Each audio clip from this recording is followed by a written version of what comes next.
melhorar, o setor defensivo como um todo, mas eu vejo muito mais méritos a dar a essa equipe, né? Tendo em vista que a última vez que o Flamengo tinha vencido na Argentina foi em 1982, aliás, a única vez em Copa Libertadores. Então acho que a gente precisa destacar pontos positivos, valorizar coisas boas. A última vez que o Flamengo havia vencido uma partida da Libertadores na Argentina tinha sido em 1982. Uma goleada de 3-0 no River Plate. Ontem, quem começou a acabar com esse incômodo jejum foi o William Arão, depois de receber belo passe de Gerson. Vai matar o jogo, apontou, tiro, guardou! Flamengo! Gol! É do Mengão, queridão, com emoção de montão pra empatar! O Flamengo chega ao gol! Mas o gol perdido por Everton Ribeiro fez com que velhos fantasmas assombrassem a torcida. E quando o Vélez marcou de novo, não teve um torcedor do Flamengo que não tenha sentido calafrios. Vélez! 2-2 do Johnson. Flamengo! 1 Arão.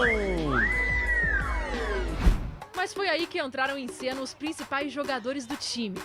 Arrascaeta deu passe de letra para Gabigol, que foi derrubado pelo goleiro Royos.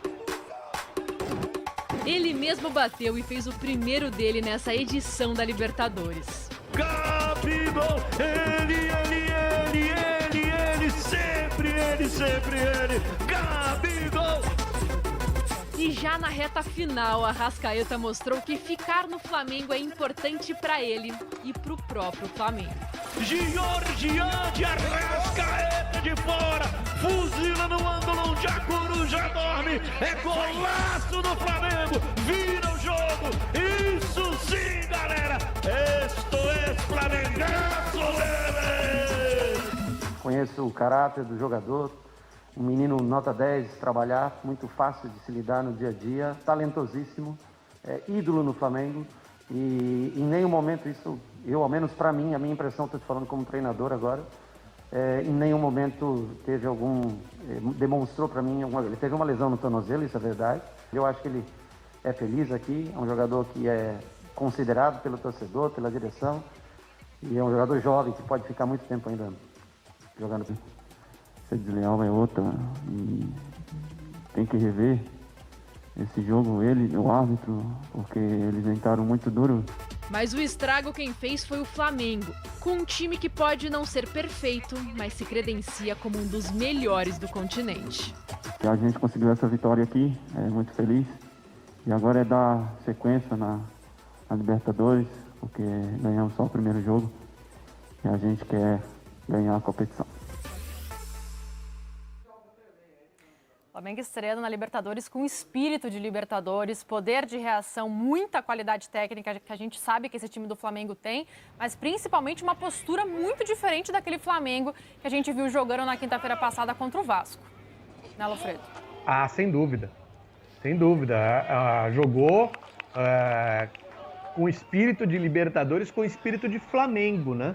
E faltou isso no jogo contra o Vasco. Acho que o Flamengo meio que tratou mal o jogo contra o Vasco, sabe? Acho que foi um pouco de falta de respeito com o adversário e com o torneio. Aí, nesta partida, o Flamengo demonstrou seus problemas, defensivos principalmente. Acho que fica claro que há um desequilíbrio entre ataque e defesa, mas quando o ataque resolve, fazendo 3 gols, quando a defesa toma 2, não tem o menor problema. E até porque esse time tem potencial para jogar esse tipo de jogo. Claro que de vez em quando não vai acontecer e aí vai cair uma cobrança, vai ter uma cobrança em cima do setor defensivo. Mas a qualidade que o Flamengo tem, olha a bola que o Gerson encontra, o Arão, tranquilidade para fazer o passe, o lance do pênalti também, passe é perfeito, e o drible que o Gabigol dá de corpo no Giannetti, sensacional, sem contar a finalização de fora da área do Arrascaeta. Então essa equipe é capaz de lances espetaculares, de lances de muita qualidade, e por isso cria jogadas de número suficiente para fazer 3 gols por partida e para conseguir uma vitória marcante. Acho que isso tem que ser considerado. Quem ganhou a última vez na Argentina foi o time campeão da América e campeão do mundo. Quem ganhou na Argentina agora foi o time bicampeão brasileiro e campeão da América. 2 grandes equipes de futebol formadas pelo Flamengo. Seria até indiscutível nessa qualidade técnica do Flamengo. A gente viu ontem o Arrascaeta jogando demais, não só pelo golaço que ele marcou. E foi golaço sim, tá? Lofredo, esse foi golaço do Arrascaeta. Não. Não foi? Belo gol. Um gol muito bonito. Belo gol. O que é golaço então, do Arrascaeta foi Flamengo e Ceará. Flamengo e Ceará de bicicleta. Esse foi golaço. Ah, tá bom. Mas foi, enfim, o golaço que marcou o Arrascaeta, e não só o golaço, o passe que ele dá pro Gabigol e não sai o gol. Enfim, uma qualidade absurda que tem o Arrascaeta. A gente viu também o Arão jogando de zagueiro, mas também marcando um gol como meia. Jesus precisa de equilíbrio, precisa equilibrar as coisas, as questões, né? O time precisa ser equilibrado, não pode ter só um ataque muito bom e poderoso. O Flamengo tem tomado muitos gols. O Rogério Ceni sabe disso. Ele precisa equilibrar o time, né? Ele precisa consertar essa questão. Porque pode chegar um jogo mais importante, numa fase mais avançada, um jogo mais enroscado ainda na Libertadores, em que as coisas se compliquem e que o Flamengo pode se complicar por causa da sua defesa, né? E quando eu falo da defesa, eu não estou falando só da dupla de zagueiros, que ontem jogou o Gustavo Henrique, jogou muito mal, né, ao lado do Arão. Não estou falando só da dupla de zagueiros, eu estou falando do sistema como um todo, do modelo de jogo, do meio de campo, que tem muita qualidade com o Diego nesse meio de campo, mas perde em marcação, dos jogadores que marcam já no campo de ataque, né? Os jogadores precisam marcar no campo de ataque. A gente sempre se lembra do time que era comandado pelo Jesus, era um time do Flamengo que sufocava o adversário e que não deixava o adversário sair de trás, né? Então a defesa começava pelo ataque. Acho que o Rogério Ceni precisa começar a pensar em alternativas para montar esse time do Flamengo, para tentar equilibrar um pouco mais o time, porque o time está tomando muitos gols e nem sempre o Arrascaeta vai fazer a diferença, nem sempre o Arrascaeta vai tirar um coelho da cartola, nem sempre o Gabigol vai fazer a diferença, sabe? Tem que prestar atenção nessas questões que são importantes para o time ser campeão numa competição tão difícil quanto é a Libertadores. Justamente sobre isso, falando da parte defensiva, Lofredo, a gente fala muito do Arão na zaga.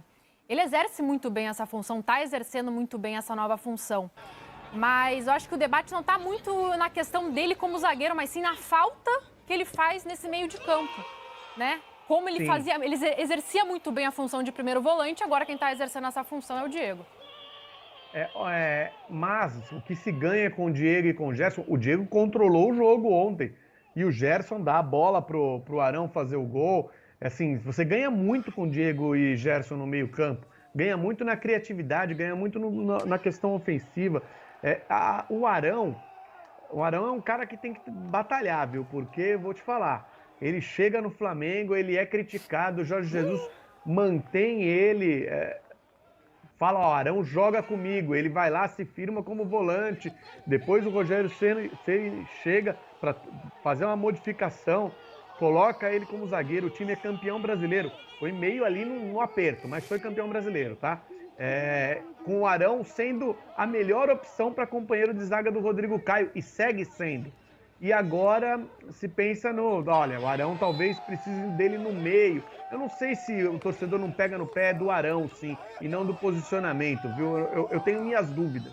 Eu tenho minhas dúvidas se não há o Arão não é como Jesus tivesse, seria muito mais difícil. Se você tivesse ali uma defesa razoavelmente segura, uma defesa muito segura te resolve o problema. Mas uma defesa razoavelmente segura e do meio para frente você tivesse ali um vazio de ideias, né, e de qualidade técnica. E não é isso que o Flamengo tem, pelo contrário. Do meio para frente o Flamengo tem o melhor time da América do Sul. Pode não ser campeão? Pode não ser campeão. Deixa de ser o melhor time por conta disso? No meu entender, não.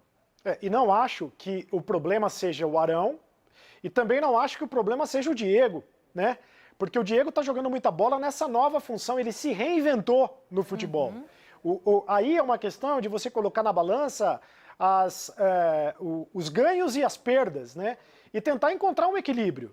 O que o Flamengo ganha com essa formação, com esse jeito de jogar? O que o Flamengo perde com essa formação, no jeito de jogar? E tentar encontrar um equilíbrio para que o Flamengo continue jogando ofensivamente muito bem e do meio de campo para frente o Flamengo tem uma qualidade absurda mas para que tenha um mínimo de equilíbrio para não tomar tantos gols. Aí é trabalho do técnico. É o técnico que tem que dar um jeito. É ele que tem que arrumar essa situação. É ele que tem que tentar encontrar um jeito de jogar, seja com a mesma formação, seja trocando as peças, para que o Flamengo tenha um equilíbrio. Agora, é fato que o time está desequilibrado. E esse equilíbrio vem com tempo e com muito treinamento, né, Cereto? Bom, no desembarque no Rio hoje de manhã, o diretor de futebol do Flamengo, Marcos Braz, foi questionado sobre a renovação de contrato do Arrascaeta. Vamos ver. E contra o Arrascaeta não muda nada o que a gente pensa dele. Fez mais um golaço, como tantos outros. Fez mais um excelente jogo, bem acima da média, como ele sempre fez. Tanto é que quando a gente foi comprar ele, a gente pagou uma quantia considerável. Então, assim, não é nenhuma surpresa. E eu tenho certeza absoluta que na hora certa a gente vai chegar num denominador comum e essa história aí que tem muito mais espuma do que qualquer outro tipo de problema, ela vai acabar. Questão de dinheiro, de situações que a gente ainda precisa esperar mais um pouco para ir avançar nessa situação. E assim que tem que ser, né? O Flamengo, a diretoria do Flamengo com o empresário do jogador resolvem e o Arrascaeta que foca no campo, jogando muito como jogou ontem, né, Lofredo? Sim, ele ficou fora do jogo contra o Vasco, né? O Flamengo alega uma lesão no tornozelo, uma lesão que aconteceu, acho que no